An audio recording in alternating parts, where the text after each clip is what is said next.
Hi everyone, I'd like to welcome you to this edition of Country Cooking. I'm glad you came back to join us. We've had people request that we do ethnic foods, so this episode we're going to kind of do Mexican foods. And if you eat Mexican, it's hot, you're supposed to eat chocolate or drink milk, so I'm going to make a chocolate buttermilk cake today. It's my Grandma Simon's recipe. We're also going to make enchilada hot dish, and then I'm going to make what I call anytime salsa, because you can make it all year long. You don't have to wait for those garden tomatoes to get ripe and ready for you. So we're going to start with the cake so it can bake while we're doing the other stuff. And so what we're going to need is 2 cups of sugar,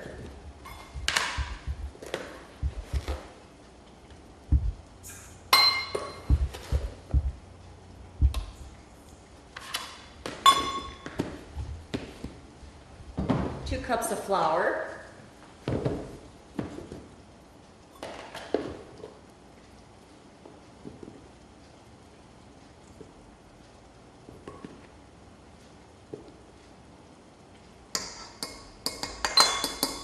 okay, and then we're going to add 3 eggs.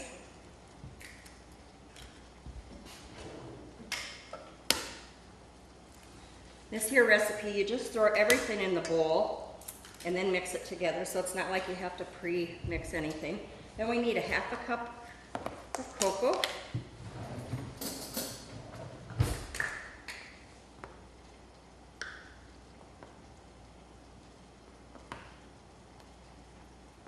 My husband just loves this chocolate buttermilk cake. He eats a whole row at one time, so it doesn't take long for it to be gone at our house.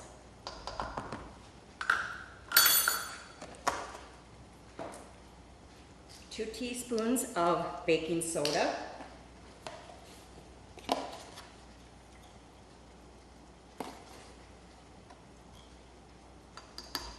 One teaspoon of vanilla. And these recipes you will find on Valley's homepage, so if you want to grab a pen and notebook, you can write these down, check the website. 1/4 teaspoon of salt.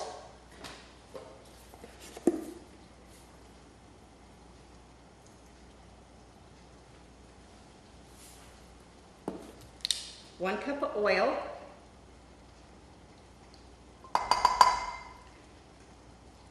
1 cup of buttermilk, and the buttermilk is what makes this cake so good and moist. And then a 1/2 cup of boiling water.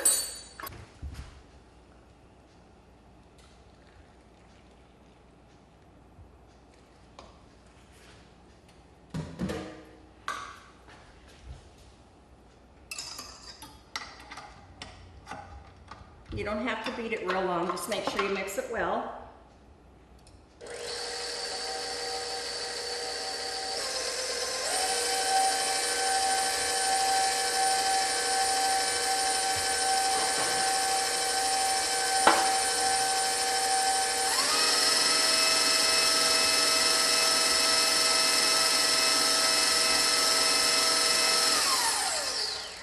Might want to stir your edges to make sure everything goes down.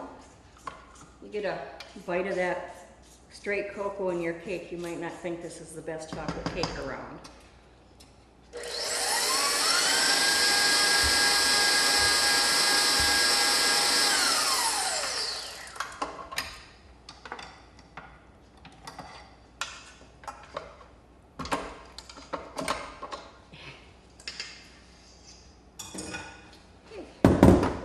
Nice dark chocolate, but it's not a bitter chocolate. Next.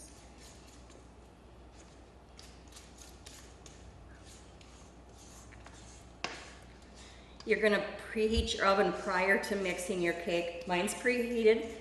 We'll throw this all in the pan. We're going to put it in the oven and bake it for 37 to 40 minutes. When it comes out, we'll let it cool for a little bit, and then we're going to make a really good chocolate fudge frosting to put on top. I'll be right back. I'm going to stick this in the oven.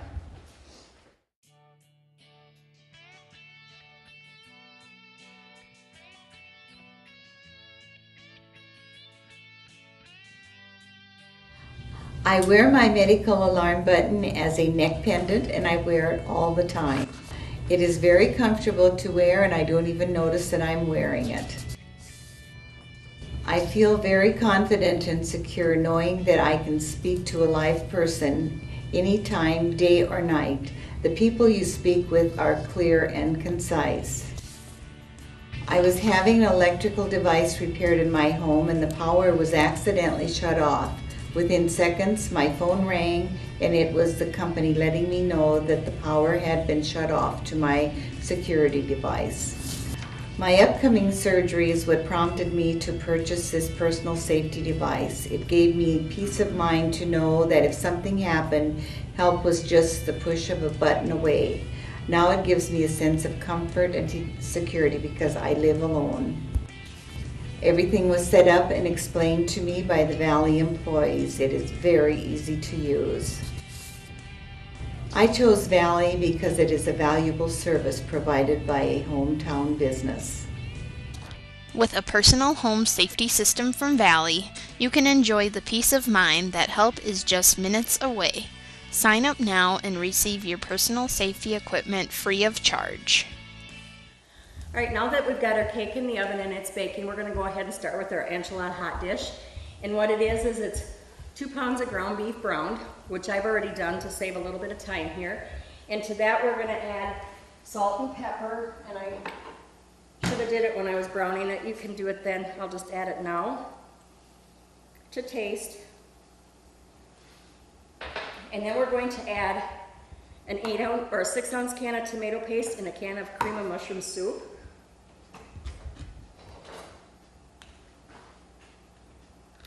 Right to the pan to your warm beef so that way it mixes up really well.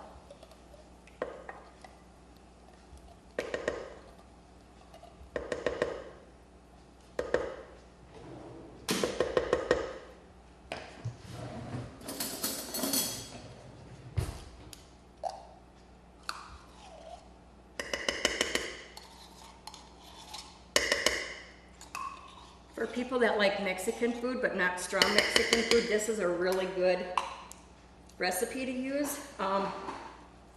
Actually got it from my youngest son's girlfriend. Tried to talk her into being on the show, but she wouldn't do it, so I have to do it myself. So you just mix that up real good like this. Get it blended in there.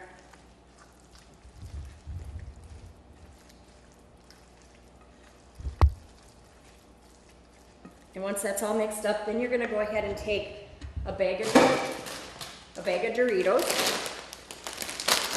Okay, before you put your stuff in here, you wanna add some spray to your pan because you are working with cheese here, or there will be cheese. So you take a bag of Doritos, and you're gonna break enough of them to cover the bottom of your pan. And you wanna make sure that the whole pan, the bottom is covered. That way your hamburger sits on top of that.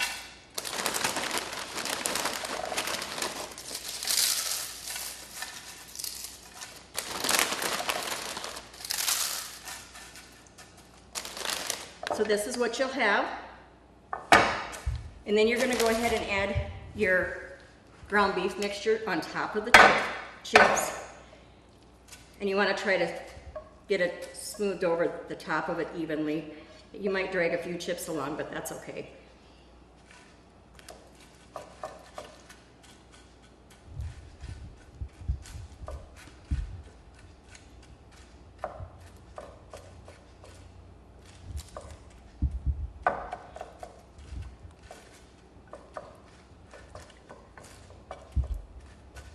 Looks pretty good. Then after you got that part, you can add your garnishes or your things that you like in enchiladas or your Mexican food, like diced onion, diced green pepper, black olives. If you want to put whole slices of jalapenos in there, if you want hot, you can do that. But this is where you add your extra stuff. And on the recipe, it'll tell you whatever you'd like. So I'm going to do green pepper, onion, black olives, and then I'll add the cheese. And the cheese that I picked up was a Mexican type cheese, just in your local grocery store. They have it. If you don't want Mexican, you can use a mild cheddar. You could put a twist on it and have it be Mexican Italian and do mozzarella. But just sprinkle all your stuff in the center here. Then you can go ahead and add as much cheese as you would like. You can do the whole package if you like a lot of cheese. You can do part of a package. It's just your liking, whatever you'd like. I think we're gonna add the whole thing. Gives us a little bit more extra calories that a lot of people are probably saying they don't need. And then on top of that, when it looks like this, then you're gonna go ahead and you're gonna add more chips to the top.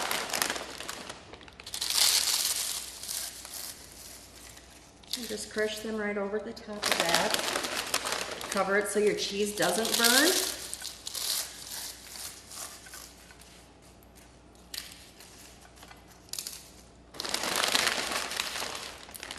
Most people complain when they get crushed Doritos in their bag. Here we are crushing them. We'll finish it off. We'll use the whole bag.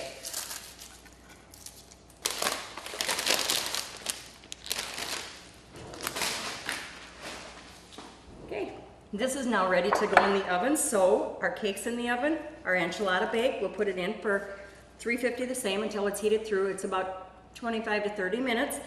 And by that time, the cake should be about done. And then when we come back, we'll go ahead and start with the anytime salsa. I'll be right back. Finally, an easy-to-use touchscreen computer is available now from Valley. Telekin comes with its software fully installed and ready to go right out of the box. Just connect your Telekin to the internet and enjoy the experience. This month, you can save $100 on the 18.6-inch model or save $200 on the 20-inch model. Plus, you'll get a free HP printer with the purchase of your Telekin and discounted installation.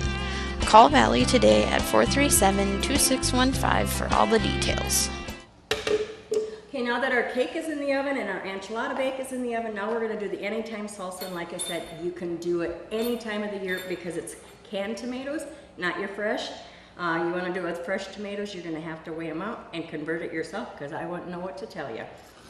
You're going to use 1 can of whole tomatoes, the 28 ouncer, juice and all. Just pour it in your blender. If you don't have a blender, probably a food processor. There's got to be other ways you can do this. 2 cans of the Rotel tomatoes. It's got the green chilies in it.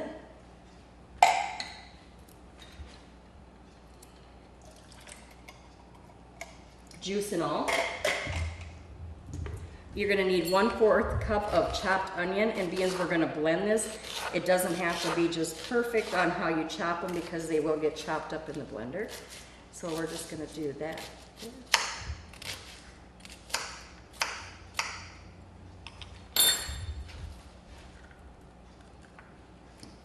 There. 1 clove of minced garlic. I don't use that very often, so I am just going to go ahead and use the diced minced garlic that you get in a jar, but it would be 1 clove. If you've got a garlic press, go ahead and do the fresh. 1 jalapeno pepper. Now with this here, you want to be careful because the insides are hot. You want to make sure if you do it without gloves that you're actually going to wash your hands real good afterwards, because if you do touch your eyes and stuff, it is going to burn. You want to cut it in half, remove the seeds.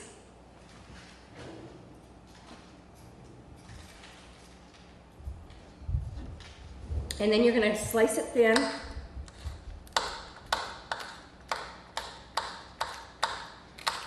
And here again, it doesn't have to be perfect because it's going to go in the blender and they're going to all get chopped up.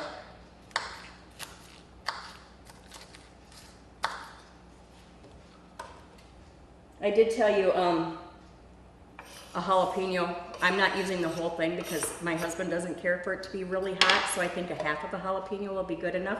It's all to your taste. You can add more or less whatever you'd like. After the jalapeno, then we're going to go ahead and add a 1/2 teaspoon of sugar.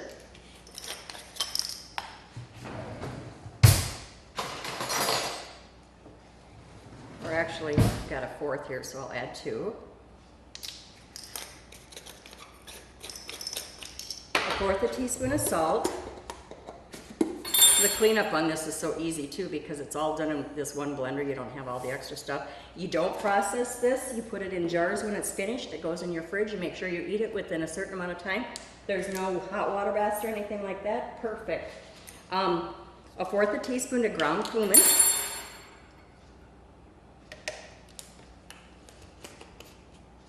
A half a cup of fresh cilantro.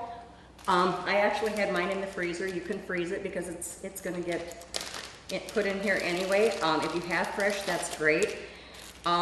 If you like cilantro, add it. If you don't like it, don't add it. A half a cup to me is way too much. I'm not a big cilantro eater, but you can go ahead and do whatever you would like. Just cut it up to what you think. And I think we'll go with this. It looks like it's about 1/4 of a cup. And there again, it doesn't matter because we're just gonna brush it all right in here. Can you smell the cilantro? The juice from a half of a lime.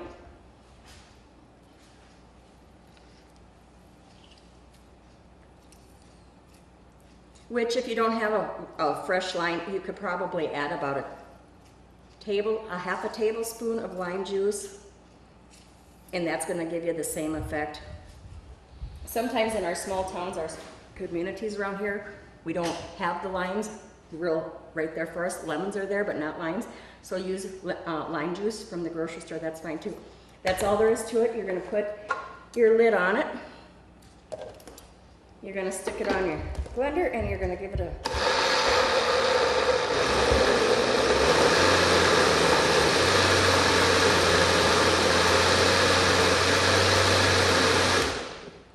there. Anytime salsa. We will put some in a dish and let you see what it looks like here in just a few minutes. I'll be right back. I gotta wash my hands. Head back to school with cellular service from Valley. This month, everything is only 99 cents. A new activation will only cost you 99 cents. The first month of service will cost you, that's right, 99 cents. You'll also get your choice of phone for just 99 cents. Call Valley today at 437-2615 for more information. Okay, we've got our cake done. I'm gonna go put it out in the freezer to chill it down a little bit so I can ice it before the show is over with today, so you guys can see what it looks like. So I will go put this in the freezer. I will be right back. Okay, our cake is cooling. Our enchilada dish is in the oven baking. The salsa is done, so now we're gonna go ahead and start the frosting for the chocolate buttermilk cake, and that also will be on the Valley webpage. But it's quite simple. It's 1.5 cups of sugar. And you want to use a pan, if possible, that's not Teflon coated, because you're going to want to turn around and stir this in cool water to make it thicken after you're done mixing it all.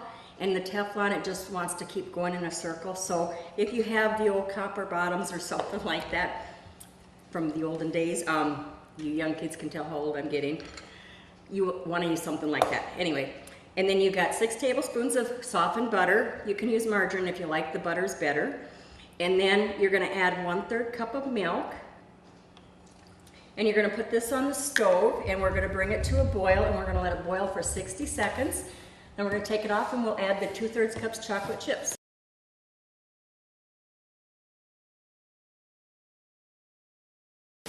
Okay, now that we've got the butter, sugar, and milk came to a boil and boiled for a minute on the stove while stirring it, then you're just going to add 2/3 cups chocolate chip, and you want to just keep stirring this till it's all mixed up.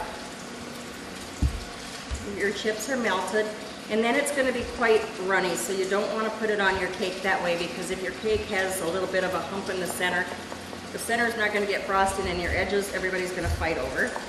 So you just want to do that. Keep stirring. I got cold water in the sink. We'll go ahead and we'll beat it in the sink. Now we've got our chocolate chips melted, our cake is here ready to be frosted. We're just going to chill it down in cold water for just a short while, but you want to beat it as you're doing it so that it doesn't get thick and chunky on you. Just keep stirring. This is the old-fashioned way. This came from my grandmother. She would be 90-some years old now, so you know that they've done it for many years. We're almost there. And then when you get it to the consistency you want, make sure you wipe the bottom of your kettle, get the water off so that you don't put water on your cake. And then we're just going to go ahead and pour it on. See, it's kind of a thicker, but it still runs. And just scrape it on out. And this is such a good fudge frosting. I could eat it out of the kettle. And then just go ahead and smear all over your cake.